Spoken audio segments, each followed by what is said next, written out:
أهلا وسهلا بكم في القناة. في خبر أثار تفاعلا واسعا عبر مواقع التواصل الاجتماعي، تداول العديد من الجزائريين قصة الطالبة المتفوقة وجود حمام التي صنعت التميز في شهادة البكالوريا لعام 2024 بعدما كانت من بين الأوائل على المستوى الوطني، ونالت تكريما عن رئيس الجمهورية تقديرا لاجتهادها وتفوقها الدراسي. لكن فرحة النجاح لم تكتمل بعدما تعرضت لوعكة صحية صعبة أجبرتها على التوقف عن مواصلة دراستها وسط معاناة كبيرة مع المرض وتكاليف العلاج، وهو ما أثر بشكل مباشر على مسارها التعليمي وحياتها اليومية.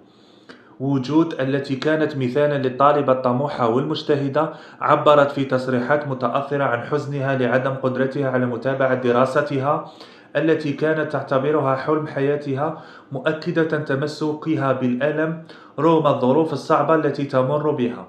ومن هذا المنبر أوجه رسالة إنسانية إلى المسؤولين والمحسنين وأصحاب القلوب الرحيمة من أجل الالتفات إلى حالة هذه الشابة الجزائرية ومساعدتها على توفير تكاليف العلاج حتى تتمكن من استعادة صحتها والعودة لتحقيق أحلامها التي رفعت بها اسم الجزائر عاليا.